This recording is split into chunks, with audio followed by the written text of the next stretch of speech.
സ്വയം കള്ളന്മാർ കള്ളൻ എന്ന് വിളിച്ചുകൊണ്ട് കള്ളനെ തേടുന്ന പ്രഹസനപരമായിരിക്കുന്നൊരു സമീപനമാണ്. വഖഫ് ബോർഡിൽ RSS പ്രതികളെ നിയമിക്കുന്നു എന്ന് നമ്മൾ എവിടെയും കേട്ടിട്ടില്ല. കേരള സർക്കാർ ആ ഒരു തീരുമാനം എടുത്തതായിട്ട് നമുക്കറിയില്ല.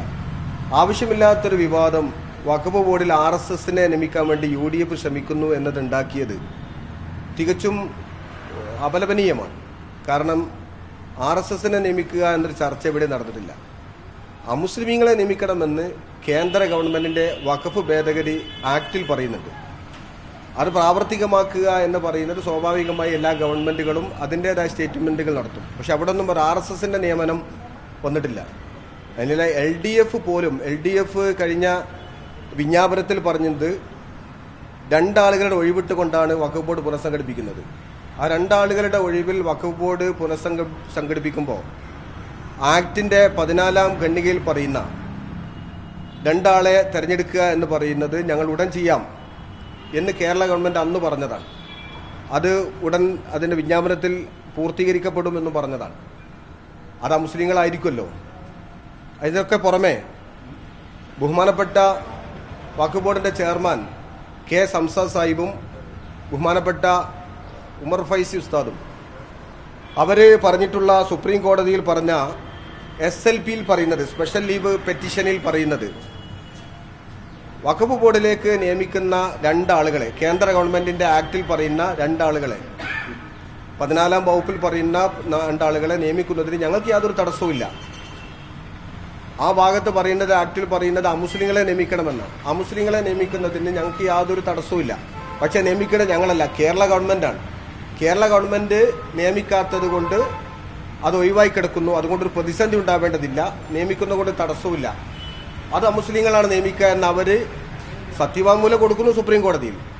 അപ്പോൾ അവർ പറയും അമുസ്ലിമീങ്ങളെ നിയമിക്കുന്ന തടസ്സമില്ല എന്ന് സുപ്രീം കോടതിയിൽ പറയുകയും വിജ്ഞാപനത്തിൽ കേരള ഇടതുപക്ഷ ഗവൺമെന്റ് കഴിഞ്ഞ പ്രാവശ്യം പറയുകയും ചെയ്തിട്ട് കേരള ഗവൺമെന്റ് ഇതുവരെ അമുസ്ലിങ്ങളെ നിയമിക്കുമെന്ന് എവിടെയും പറഞ്ഞിട്ടില്ല. കേരള ഗവൺമെന്റ് ഇപ്പോഴും പറഞ്ഞുകൊണ്ടിരിക്കുന്നത് വേണമെങ്കിൽ സുപ്രീം കോടതിയുടെ തീരുമാനം കാത്തിരിക്കാതെ കേരള സർക്കാരിൻ്റെ വഖഫ് ബോർഡ് പുനഃസംഘടിപ്പിക്കാം. ഒരു ബോർഡ് പുനഃസംഘടിപ്പിക്കേണ്ടത് ഗവൺമെന്റിന്റെ അധികാരമാണ്. അപ്പോൾ കേരള ഗവൺമെന്റിന് അതിന് അധികാരമുണ്ട് പുനഃസംഘടിപ്പിക്കാൻ. 24 മണിക്കൂർ പോലും വേണ്ട പുനഃസംഘടിപ്പിക്കാൻ. എന്നിട്ടും സമസ്തയുടെയും മുസ്ലിം ലീഗിന്റെയും അതുപോലെ തന്നെ കേരള സർക്കാരിന്റെയും നിലവിൽ നടന്നുകൊണ്ടിരിക്കുന്ന തമിഴ്നാട് ഗവൺമെന്റിന്റെ കേസുമൊക്കെ സുപ്രീം കോടതി പരിഗണിച്ചുകൊണ്ടിരിക്കുകയാണ്. അതിന് അന്തിമ വിധി വന്നിട്ടില്ല. ആ അന്തിമ വിധി വരട്ടെ. ആ അന്തിമ വിധിക്ക് വേണ്ടി കേരള സർക്കാർ കാത്തിരിക്കുന്നു. എന്നിട്ടും വഖഫ് ബോർഡിന് ഉത്തരവാദിത്തപ്പെട്ടവർ CPMന്റെ വേദിയിൽ കയറിക്കൊണ്ട് പറയുന്നത് UDF RSSനെ നിയമിക്കാൻ വേണ്ടി ശ്രമിക്കുന്നു എന്നാണ്. ഇവിടെ രസകരമായിരിക്കുന്നൊരു കാര്യം, സ്വയം കള്ളന്മാർ കള്ളൻ എന്ന് വിളിച്ചുകൊണ്ട് കള്ളനെ തേടുന്ന പ്രഹസനപരമായിരിക്കുന്നൊരു സമീപനമാണ് നമ്മൾ കാണുന്നത്. യഥാർത്ഥത്തിൽ ഇടതുപക്ഷ ഗവൺമെന്റ് അമുസ്ലിങ്ങളെ നിയമിക്കാൻ വേണ്ടിയുള്ള വഴി ഒരുക്കി കൊടുക്കുന്നു. കാരണം പൊടുന്നനെ ധൃതിപ്പെട്ടുകൊണ്ട് കേന്ദ്ര വഖഫ് ഭേദഗതി ആക്ടിനെ പ്രാവർത്തികമാക്കി കാണിച്ചു കൊടുക്കുക വഴി ഞങ്ങൾ ആ നിയമത്തെ അംഗീകരിക്കുന്നു എന്നാണ്. എന്നിട്ട് എല്ലാ വലയും വിരിച്ച് എല്ലാ ചതിക്കുഴികളും ഉണ്ടാക്കിയിട്ട് ആരോപണം UDFകാർക്ക് നേരെ നിയമിക്കുന്നു. UDFനെ ആരോപിക്കരുത് എന്നല്ല ഞങ്ങളിത് പറയും. ഞങ്ങൾ സമസ്തയുടെ പ്രതിനിധികൾ എന്ന നിലയിൽ ഞങ്ങൾ ഇതിൽ ഇടപെടാനുള്ള കാരണം, സമസ്തയുടെ പ്രാതിനിധ്യത്തിൽ വഖഫ് ബോർഡിൽ എത്തപ്പെട്ടവർ പരസ്യമായി സുപ്രീം കോടതിയിൽ ഒന്ന് പറയുന്നു, സുപ്രീം കോടതിയിൽ ഒരു സ്റ്റേറ്റ്മെന്റ് കൊടുക്കുന്നു, അതിന് ഘടകവിരുദ്ധമായിക്കൊണ്ട് പുറത്തു പറയുന്നു. അതും RSSനെ നിയമിക്കുന്നു എന്ന വലിയൊരു തെറ്റിദ്ധാരണ സമൂഹത്തിൽ ഉണ്ടാക്കി തീർക്കുന്നു. അത് അപലപനീയമാണ്. അത് പാടില്ലാത്തതായിട്ട് പച്ചക്കളവ് ആ രീതിയിൽ പറയരുത്. ഞങ്ങൾ നിയമിച്ചോളാം അല്ലെങ്കിൽ നിയമിക്കുന്ന ഞങ്ങൾക്ക് തടസ്സമില്ല എന്ന് ഇടതുപക്ഷ ഗവൺമെന്റും ഇടതുപക്ഷ നോമിനേറ്റ് ചെയ്യപ്പെട്ടവരും പറയുമ്പോൾ അമുസ്ലിങ്ങളാണ്, അത് RSSകാരായിരിക്കില്ല എന്ന് അവർക്ക് എന്താണ് ഉറപ്പ്? UDF നിയമിക്കുമ്പോൾ അത് RSS ആകുമെന്നെന്താണ് ഉറപ്പ്? എന്തിനാണ് ഇതിൽ RSSുമായി ബന്ധപ്പെട്ടുകൊണ്ട് കാണുന്നത്? കന്നിയല്ല. പിന്നെ ഷോൺ ജോർജ് എന്ന് പറയുന്ന BJPയുടെ സംസ്ഥാന ഉപാധ്യക്ഷൻ കൊടുത്ത പരാതി, ആ പരാതി തള്ളിക്കളയണമെന്നാണ് കേരള ഗവൺമെന്റ് കേരള ഹൈക്കോടതിയിൽ പറഞ്ഞിട്ടുള്ളത്.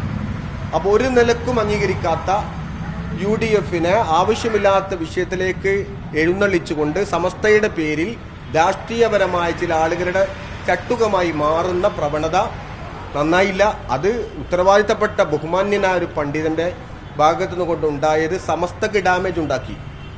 സമസ്തയുടെ സൽപ്പേരിന് അതിൻ്റെ വൃത്തിക്ക് കളങ്കമുണ്ടാക്കി. അതുകൊണ്ടാണ് ഞങ്ങൾ ആവശ്യപ്പെട്ടത് അതിന് ഉചിതമായ തീരുമാനം കൈക്കൊള്ളണമെന്ന്.